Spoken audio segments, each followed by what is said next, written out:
We're dying by what we're putting in our bodies. So when I read this text in 2 Kings, it reminded me of my context. In 2 Kings, the city of Samaria, the capital of the northern kingdom of Israel, has been besieged by an enemy. They are confronted with a famine. A famine can be the result of a few factors. One, it's environmental. The sun keeps shining and the rain don't fall. The land dries up and crops die. So the environment can cause a famine. And Scripture even suggests to us that God, when we are disobedient, can cause famines. He says in Deuteronomy 11:17, or the anger of the Lord will be kindled against you, and he will shut up the heavens, that there will be no rain, and the ground will not yield its fruit, and you will perish quickly from the good land which the Lord is giving you. Isaiah, the prophet, says, I will lay it waste. It will not be pruned or hoed, but briars and thorns will come up. And I will also charge the clouds to rain no more on it. So famines were caused by an environment. Famines were caused by the eternal, if you would. But in this text, this famine was caused by an enemy. The Syrians had surrounded the city of Samaria. They had cut off the people's accessibility to food. They were separated from their food supply. They couldn't get to Kroger. They couldn't get to IGA. They couldn't get to Save-A-Lot. They couldn't get to the Piggly Wiggly. And those on the inside survive off what they have. But eventually what they have is consumed and they have no access to food. Their food supply is depleted. Stockpile was sapped and their reservoir was reduced. They were living in a food desert because an enemy had surrounded them.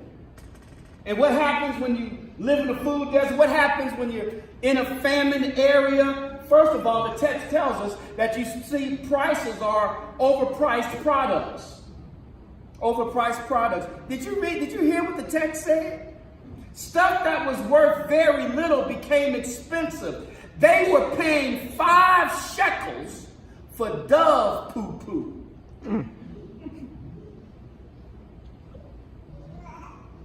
If you ever go to the dollar store in my area, you think you're paying less, but you're actually paying more for less. And the poo they sell us is high in fat, sugar, and sodium, which lead to high incidence of morbidity, cancer, hypertension, and diabetes.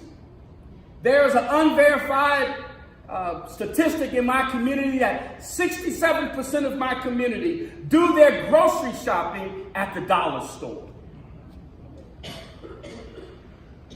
spending more than they ordinarily would and getting back very little.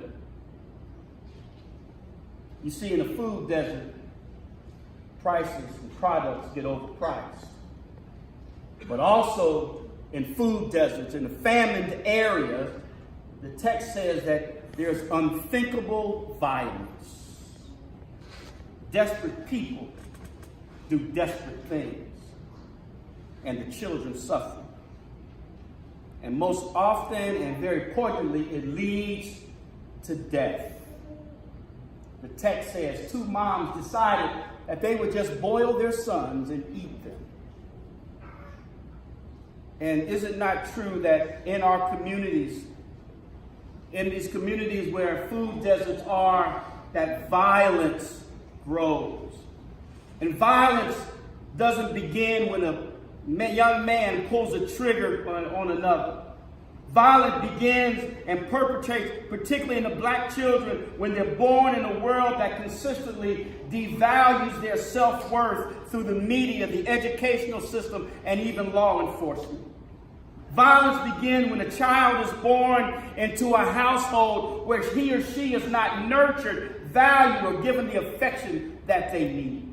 Violence begins when lawmakers create laws targeting poor blacks and brown people.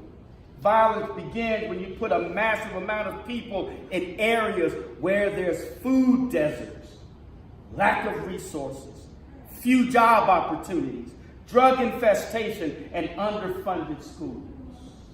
And the children suffer. The children die because of this violence as a result of the famine that's in the land. But then finally, the text teaches us that we have inadequate responses of our leaders.